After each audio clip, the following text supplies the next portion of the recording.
Good evening, everyone. I'm Riley King, and welcome to the Riley King Newscast right here on the Riley King Network. Let's begin.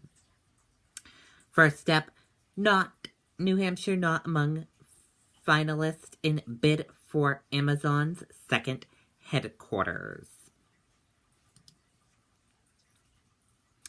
Let's take a listen to the video from WMUR News 9.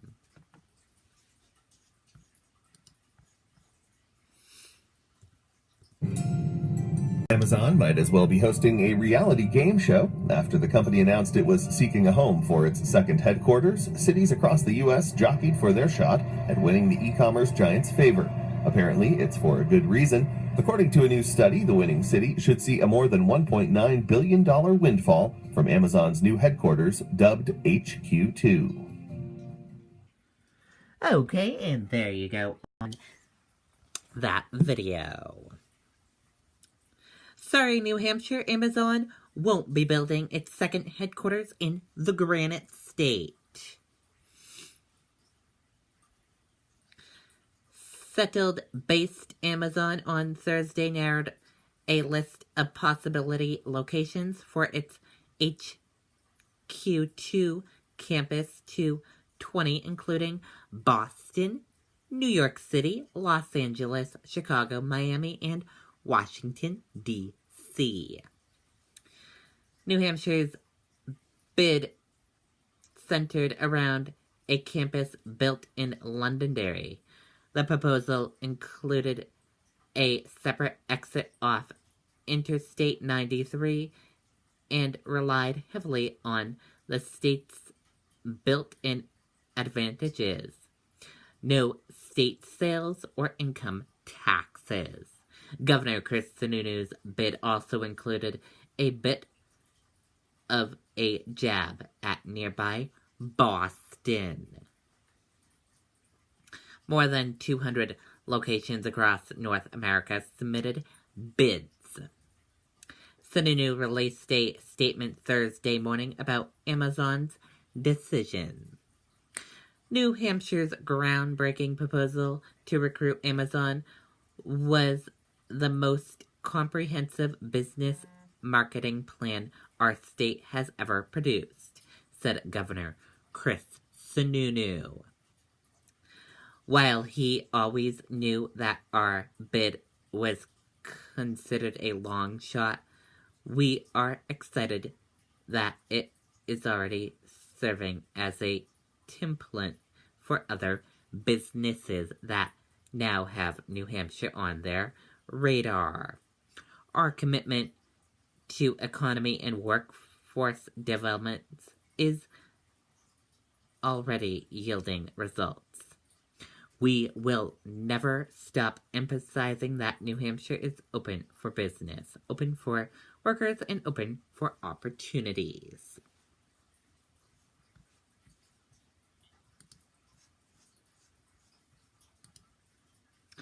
Boston makes narrowed list of cities for Amazon's headquarters. Let's take a listen to the video from WCVB Boston.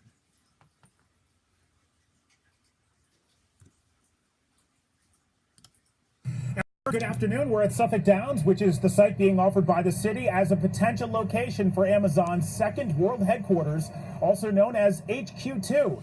This is a 161-acre site that, as you know, straddles East Boston and Revere. Tentative plans have already been drawn up to turn the racetrack into a large office complex. Alternative local sites include the South Boston waterfront, the South End, Back Bay, and Allston-Brighton. Amazon says they received 238 bids from cities across North America, and they've whittled the list down to 20. You can find the full list of the remaining contenders on WCVB.com. As for Boston making it into the finals, Mayor Walsh is tweeting his reaction. Quote, "I am proud that Boston is on Amazon's short list for its second North American headquarters.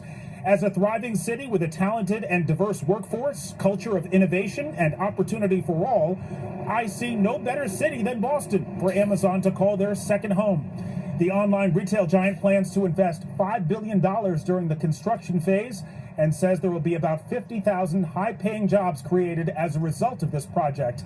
The final decision will be made later this year. Reporting live in East Boston, Todd Kaskevich, WCVB News Center 5. Okay, and there you go on that video and that report.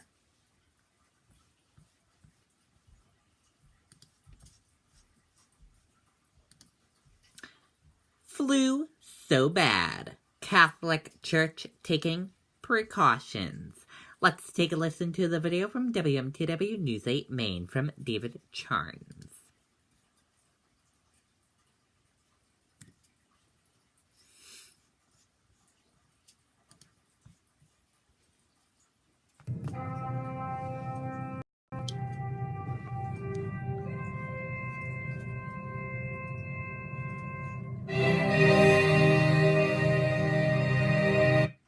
We're going to see a lot more of a strain known as the H3N2 strain. So we're not as well prepared. Dr. August Valenti is an epidemiologist at Maine Medical Center. He knows what we're in for based on Australia's flu season. This year, there's concern the flu vaccine is expected to be 10% effective.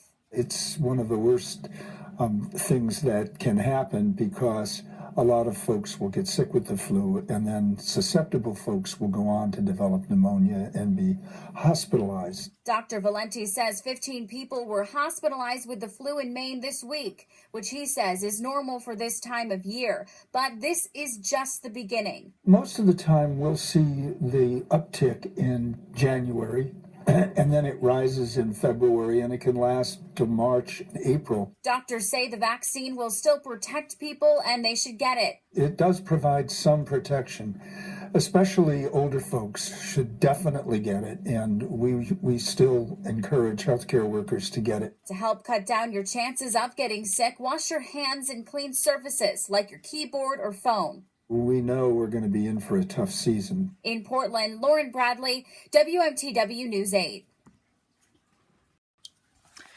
Okay, and there you go on that video and that report.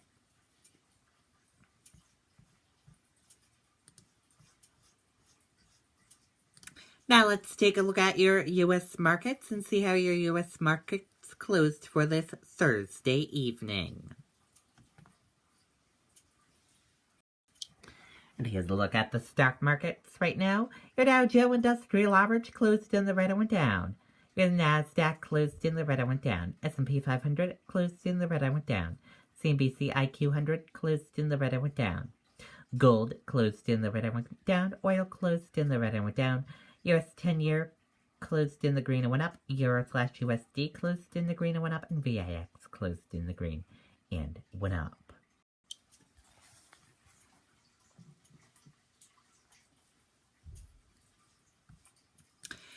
Dow closes 97 points lower as concern over government shutdown looms.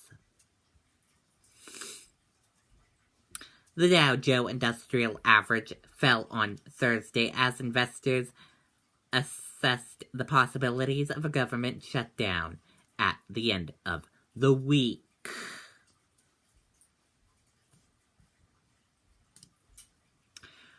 Horrific new details emerge in case of 13 captive siblings. Let's take a listen to the video from ABC News. There's nothing worse than not having a warm coat when it's freezing outside. That's why we're at Burlington. They have coats for play, work, the weekend, at prices you would not believe. Wow. Hey, cold weather, we're ready for you.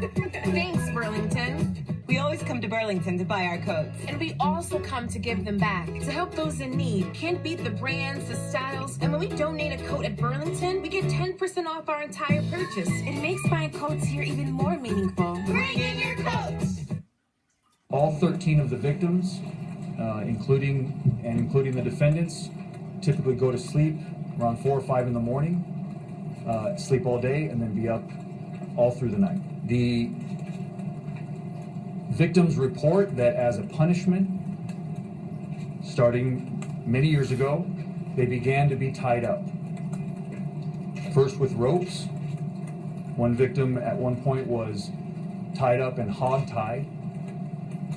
And then when that victim was able to escape the ropes, these defendants eventually began using chains and padlocks to chain up the victims to their beds. The punishments included frequent beatings and even strangulation. These punishments would last for weeks or even months at a time.